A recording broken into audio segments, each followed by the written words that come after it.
বর্ষার চক্রান্তে সোনাইকে দত্তক নিতে পারল না কমলিনী এবং নতুন। হ্যাপি এভার 70 দেখা যাবে আজকের পর্বে। বিস্তারিত জানতে ভিডিওতে একটি লাইক দিয়ে সম্পূর্ণ ভিডিওটি দেখতে থাকুন। গল্পের শুরুতেই আমরা দেখতে পাবো সোনাইয়ের মা বলছে, হ্যাঁ, যখন কথা দিয়েছিলাম তখন একটা বিপদে পড়েছিলাম, তাই বলে কি ওটা মানতে হবে নাকি? যদি আপনাদের এটাই উদ্দেশ্য থাকে যে আপনারা ওকে একবারই নিয়ে নেবেন, তাহলে বরং আজ ওকে আমাকে দিয়ে দিন, আমি নিয়ে চলে যাচ্ছি। সোনাই তখন বলে, না না, আমি কোথাও যাব না। সোনার মা তখন সোনাইকে ধমকাতে থাকে, বলছে, একদম চুপ, কোনো কথা বলবি না, একদম কম কথা বলবি, বুঝতে পেরেছিস? কমলিনী তখন বলে, তুমি ওর সঙ্গে এমনভাবে কেন কথা বলছো? ওর সাথে বাড়িতে না কেউ এইভাবে কথা বলে না। বাবিল তখন বলে, মা প্লিজ, একটা কথা বলছি, বোঝার চেষ্টা করো। মানে ওনার তখন মনে হয়েছিল, কিন্তু তারপর তোমরা যখন ওই অ্যাডাপ্টার কথা বললে তখন হয়তো ওনার আর মনে হয়নি, উনি হয়তো ওনার মত পরিবর্তন করেছেন। মা, তুমি কিন্তু ওনাকে জোর করতে পারো না। তুমি আর্গুমেন্ট কেন করছো? আচ্ছা, তুমি কী চাও? বাচ্চাটাকে হেল্প করতে, তাই তো? তাহলে সেটা তুমি বাচ্চার সঙ্গে করো। তাহলে তুমি ওইটাও তো ওদের বাড়িতে থেকেও করতে পারো। মানে এই বাচ্চাটার বাড়িতে থাকলেও তুমি করতে পারো। ও হয়তো আসবে, বেরিয়ে যাবে, কিন্তু এভাবে তুমি ওকে আটকাতে পারো না মা। বর্ষা তখন বলে, মামুনি তো খুব কষ্ট হয়েছে, উনি তো ধরেই নিয়েছিল। ঠাম্মি তখন বলে, এখন তো এত কথা বলার দরকার নেই, মেয়েটা থাকছে থাক না। তুমি যখন কথাটা বলেছিলে সেটা তোমার ভালো করে চিন্তা করে বলা উচিত ছিল। তুমি যখন বিপদে পড়েছিলে সেই বিপদ থেকে বেরোনোর জন্য তখন এই কথাগুলো তুমি বলেছিলে। মেয়েটার ওরা এত যত্ন করছে, লেখাপড়া করাবে ভাবছে, তখন তুমি এরকম কথা বলছো? ছোট ঠাম্মি বলে, তুমি যাকে বাড়িতে নিয়ে যাবে তারপর আর বাবাকে মারবে না, আটকাতে পারবে তুমি? তখন অন্নপূর্ণা বলতে থাকে, আমি তো বলছি না যে ওকে একেবারে বাড়িতে নিয়ে যাব, ও থাকুক না আপনাদের কাছে। আপনারা ওকে মানুষ করছেন, তাতে কোনো অসুবিধা নেই, কিন্তু তার জন্য একেবারে নিজের মেয়ে করে নিতে হবে কেন? মেয়ে তো আমার। পৃথিবীর কোনো মা তার নিজের মেয়েকে অন্য কাউকে দিয়ে দেয়? কমলিনী তখন বলে, বুঝতে পারছো অন্নপূর্ণা, তুমি তোমার মতের সাথে আমাদেরকে রাজি হতে বলছো, মানে তুমি চাচ্ছ যে তুমি যা চাও সবটাই যেন আমরা পালন করি, মেনে চলি, তাই তো?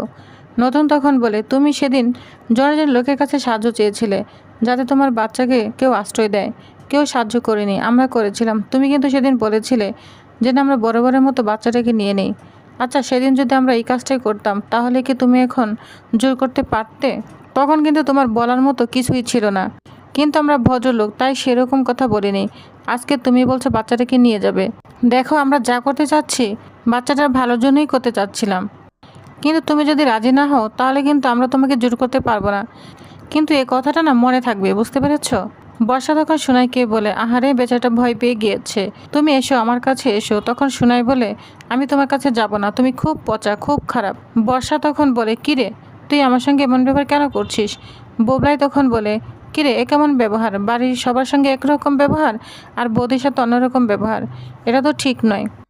ও, বুঝতে পেরেছি, তুই মনে হয় বুঝে গিয়েছিস, তোর বৌদির সাথে সবাই একটু বাঁকা বাঁকা হয়ে কথা বলে, তাই তুই এরকম করছিস, তাই না? কমলিনী তখন বলে, বোবলাই, তুই এটা কেমন কথা বলছিস? ওর বৌদিকে সবাই কেন বাঁকা বাঁকাভাবে কথা বলবে? বর্ষা হয়তো এমন কোনো কাজকর্ম করে যার জন্য ওকে বাঁকা বাঁকা কথা বলতে সবাই বাধ্য হয়। সকালের সামনে বর্ষা যদি এরকম কোনো কাজকর্ম না করতো তাহলে তো এভাবে কেউ কথা শোনাতো না, তাই না? তখন সোনাই বলে, হ্যাঁ, তুমি না একদম পচা, ভালো না। তুমি না মামামের সম্পর্কে কি যেন বলেছিলে। বাবিল তখন বলে, কি বলেছিল রে? সোনাই তখন বলে, আমি কি এত কিছু বলতে পারি? তবে মাম্মামকে পচা বলছিল। বর্ষা তখন বলে, আমি কখন মামনিকে পচা বললাম? অন্নপূর্ণা তখন মেয়েকে একদম মারতে যায়। কমলিনী তখন বলে, ওর গায়ে একদম হাত দিবে না, বুঝতে পেরেছ? অন্নপূর্ণা তখন বলে, আশ্চর্য, আমি আমার মেয়েকে মারবো, এটাও কি অন্যজনের কাছ থেকে আমাকে জেনে নিতে হবে? কমলিনী তখন বলে, তুমি এখানে এসে একদম এভাবে বাচ্চাকে শাসন করবে না, আর যদি এরকমভাবে শাসন করতেই হয় তাহলে তোমার বাড়িতে নিয়ে চলে যাও। আমাদের চোখের সামনে এভাবে বাচ্চাকে শাসন করবে না, বলে দিচ্ছি। নতুন তখন বলে, শোনো, তোমায় একটা কথা বলি, তুমি না ওর গায়ে একদম হাত দিবে না। ও কি বলতে চাচ্ছে সেটা না বুঝে তুমি ওকে শাসন কেন করছো?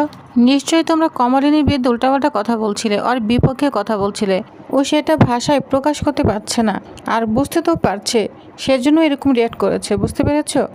আর তোমাকে একটা কথা বলি, তুমি যেমন একটা শর্ত দিয়েছো যে তোমার মেয়েকে যেন আমরা অ্যাডাপ্ট না নিই, তাহলে তোমাকেও আমি একটা শর্ত দিচ্ছি, যদি তুমি চাও তোমার মেয়ে বাড়িতে সুস্থ পরিবেশে বড় হোক, মানুষ হোক, তাহলে এ বাড়িতে যখন তখন এসে মেয়েকে এভাবে শাসন করবে না, ওর গায়ে হাত তুলবে না।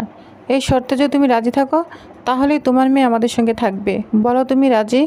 তখন অন্নপূর্ণার কোনো কথাই বলে না। অন্যদিকে দেখা যায় কমলিনীর দাদা মানে প্রসন্ন চলে এসেছে। নতুন তখন বলে, দেখো কে এসেছে। কমলিনী বলে, কিরে দাদা ভাই, তুই এত সকাল সকাল, বস। প্রসন্ন তখন বলে, কাল আমার ভাগ্নির বৌভাত, আর আমি থাকবো না সেটা কি হয়? তাই সকাল সকাল তাদের সঙ্গে দেখা করে গেলাম। নতুন তখন বলে, কেন তুমি ওই বাড়িতে যাবে না? প্রসন্ন তখন বলে, হ্যাঁ যাব, আমি একা যাব।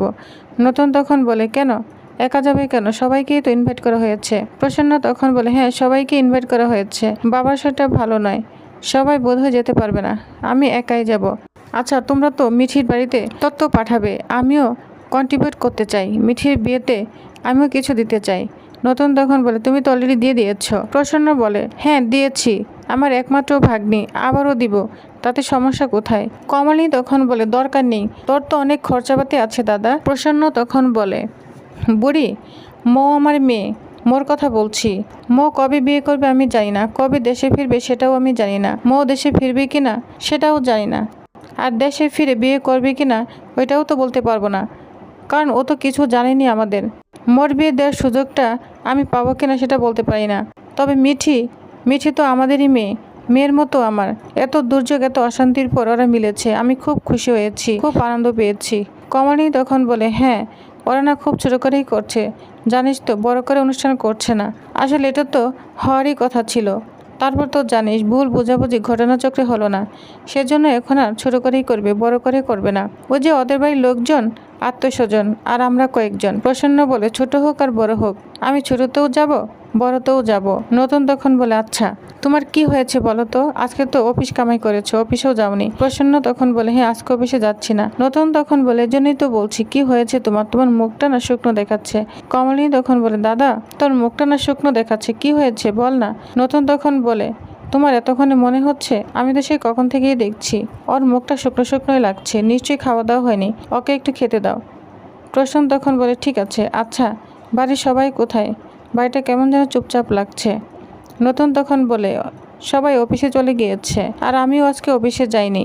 প্রসন্ন তখন বলে, বুড়ি সোনাই কোথায়? সোনার জন্য একটা গিফট এনেছি, ওকে গিফটটা দিস। কমলিনী বলে, সোনাই তো উপরে ছবি আঁকছে। প্রসন্ন বলে, বাহ দারুণ ব্যাপার, আচ্ছা বর্ষা কোথায়? কমলিনী বলে, বর্ষা তার বাপের বাড়িতে গিয়েছে। প্রসন্ন তখন বলে, আচ্ছা ও যাবে না? নতুন তখন বলে, দেখো সবাইকে ইনভাইট করা হয়েছে, কে যাবে কে যাবে না সেটা আমি জানি না, আমরা তো কাউকে জোর করতে পারবো না, আমি আর তোমার বোন যাচ্ছি এতটুকুই জানি। প্রসন্ন তখন বলে, নতুনদা আমিও কিন্তু তোমাদের সঙ্গে আছি। নতুন তখন বলে, হ্যাঁ সেটা খুব ভালো, কিন্তু আমাকে তুমি সত্যি করে একটা কথা বলো তো, কি হয়েছে তোমার? প্রসন্ন তখন বলে, না না কিচ্ছু হয়নি। কমলিনী বলে, আমি কিন্তু বেশ বুঝতে পারছি তোর কিছু একটা হয়েছে দাদা, তোর মুখ দেখে এটা আমি বেশ বুঝতে পারছি। প্রথমে আমি খেয়াল করিনি ঠিক আছে, কিন্তু এখন খেয়াল করছি। এখন যে বলা যাবে না সেটা কিন্তু নয়, দেখ বাড়ির মেয়ে হিসাবে জিজ্ঞাসা করছি, বল বাড়িতে কোনো প্রবলেম হয়েছে? তখন প্রসন্ন মন খারাপ করে বলতে থাকে, মো ফোন করেছিল, মো কালকে বিয়ে করেছে। যা শুনে কমলিনী একটু খুশি হয়। কমলিনী তখন বলে, তো ভালো কথা, তা কাকে বিয়ে করেছে? প্রসন্ন তখন বলে, বাবা হয়ে মেয়ের বিয়ে হয়ে গিয়েছে, মানে বিয়ের পরে কথাটা শুনতে খুব কষ্ট লাগে। তখন কমলিনী বলে, আরও তো বড় হয়ে গিয়েছে। প্রসন্ন বলে, বিয়েটা তো এখানে এসে করতে পারতো, ওর মা বাইরে ধরেছে মেয়ের কাছে যাবে। তখন কমলিনী বলে, ভালো তো, তুইও ঘুরে আয়। প্রসন্ন বলে, আচ্ছা বলি, তোর কি মনে হয় ওর জীবনে আমার কোনো গুরুত্ব আছে? যদি এতটুকু গুরুত্ব থাকতো তাহলে বিয়ের আগে খবরটা দিত, বুঝতে পেরেছিস? নতুন তখন বলে, দেখো প্রসন্ন, আজকাল ছেলেমেয়েরা না বিয়ে নিয়ে অন্যরকম ভাবে, আর তুমি আগে জেনে কি করতে, তখন কি যেতে পারতে? প্রসন্ন তখন বলে, তুমি আমায় সান্ত্বনা দিচ্ছ কেন? সান্ত্বনা দিও না নতুন দা, এমন তো নয় যে বিয়ে কালকে হয়েছে, এমন তো নয় যে ঠিক তার আগের দিন বিয়েটা হয়েছে। বিয়েটা যবে থেকে ঠিক হয়েছে বা ডিসিশন নিয়েছে, আমাদের তো আগে থেকে একটু জানতে পারতো, তাহলে আগে থেকে আমরা একটু চেষ্টা করতাম। কমলিনী তখন বলে, যা হবার ভালোই হয়েছে, তুই আমার কথা শুন, চিন্তা করিস না।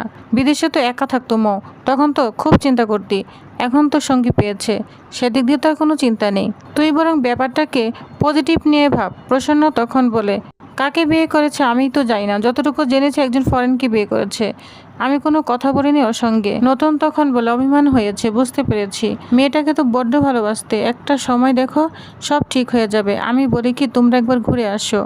আরে বাবা, ছোটরাই তো ভুল করে, আমরা বড়রা কি ভুল করব? প্রসন্ন তখন বলে, না না নতুন দা, আমি কোথাও যাচ্ছি না, কোথাও যাব না, আমি না আমার ভাগ্নির কাছে যাব, আমার ভাগ্নি মিঠিকে মন ভরে দেখে আসবো। মাঝে মাঝে যাব, দু চোখ ভরে দেখবো ওর সংসারটা কত সুন্দর করে সাজিয়েছে। নতুন তখন বলে, হ্যাঁ অবশ্যই যাবে, তবে দেখো প্রসন্ন, আজকে তুমি এরকম ভাবছো, কয়েকদিন পর দেখবে তোমার মনটা বদলে গিয়েছে, তাই তোমাকে বলছি বিষয়টা না ঠিক করে রাখো। প্রসন্ন বলে, জন্মের পর থেকে মেয়েটাকে কত ভালোবেসে আদর করে বড় করেছি, এখন যদি খবর শুনি মেয়েটা বিয়ে করে ফেলেছে, তাতে কত আঘাত লাগে বলো নতুনদা। আমরা কি বাধা দিতাম? তোমার কি মনে হয় আমি কি বাধা দিতে পারি? একটা ভিডিও কলে বলতো যে আমরা বিয়ে করে ফেলেছি, তাও তো আমরা একটু খুশি হতাম। আসলে ওর কাছে না ওর বাবার কোনো গুরুত্ব নেই, বুঝতে পেরেছ? তাহলে আমি কেন ওকে তো গুরুত্ব দিব বলো তো? কমলিনী তখন বলে, যে কথাগুলো বলছিস না এ থেকে বোঝা যায় তুই ভালো নেই, তুই একেবারে ভালো নেই রে দাদা। তুই আমার কথা শোন, তুই বরং ওর কাছে যা, তাহলে দেখবি ওর মনটা একেবারে ভালো হয়ে গিয়েছে। প্রসন্ন তখন বলে, ওইটা আর বলিস না, আরও খারাপ লাগবে। ও চায় না যে আমি ওর কাছে যাই। আমি ওর অন্যায়গুলোকে কখনোই সাপোর্ট করিনি, তাই ও আমার উপর এত রাগ। ফোনটা পর্যন্ত করেনি, ওর মাকে ফোন করেছে। নতুন তখন বলে, তুমি এবং ওর মা কি আলাদা?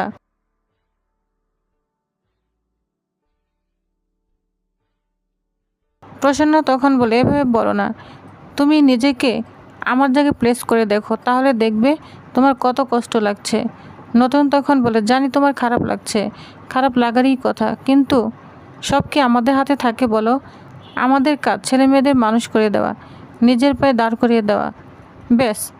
তারপর ওদের ডিসিশন, ওরা কি করবে না করবে সেটা ওরাই জানে। ছেলে মেয়েদের উপর রাগ করে থাকা যায় না। প্রসন্ন তখন বলে, না না, রাগের কিছু নেই, কার উপরে রাগ করবো বলো তো?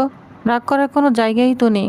কমলিনী তখন প্রসন্নর জন্য শরবত নিয়ে আসে, তখন শরবতটা খেতে থাকে প্রসন্ন, বলছে, খুব ভালো বানিয়েছিস কমলিনী। কমলিনী তখন বলে, বুঝতে পেরেছি সকাল থেকে কিছু খাসনি, বৌদি থেকে ছাড়লো?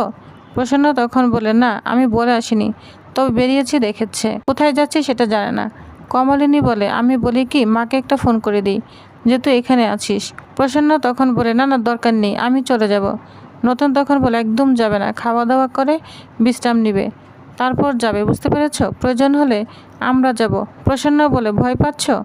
নতুনদা বলে, না না, ভয় পাবো কেন? কমলিনী বলে, একদম বাজে কথা বলবি না, আমরা কি তাই বলেছি? এজন্যই বলেছি যে তোর মনটা একটু ভালো লাগবে, একটু হই হই কর, দেখবি মনটা ভালো লাগছে। প্রসন্ন বলে, বুড়ি তুই মিঠিকে না সত্যি খুব ভালো করে মানুষ করেছিস। কমলিনী বলে, আমার যতটা না কৃতিত্ব রয়েছে তার চেয়ে বেশি কৃতিত্ব রয়েছে তোর নতুনদার। মিঠি কখনো বুঝতেই পারেনি যে ওর বাবা নেই। আমি আর কী করছি বল, আমি তো শুধু ঘরটাই সামলেছি, আর সবটাই তো সামলেছে, সবটাই নতুনের কৃতিত্ব। প্রসন্ন তখন বলে, তুই আর নতুনদা কি আলাদা? তোদের দুজনকে আমি সবসময় করেই দেখি। নতুন তখন বলে, জানি না কতটুকু পেয়েছি, তবে ছেলে মেয়েগুলোর উপর না আমার খুব মায়া ভালোবাসা, সেই ছোট্ট থেকে আমি ওদের দেখছি, নিজের সন্তানের মতো দেখছি। নিজের সন্তান হলেও এত ভালোবাসতাম কিনা জানি না। যা শুনে কমলিনী অনেক খুশি হয়ে যায়। তো টিউবার্স, তাহলে এই পর্যন্তই ছিল আজকের আপডেট। পরবর্তী আপডেট জানতে অবশ্যই আমার সাথেই থাকুন। ধন্যবাদ।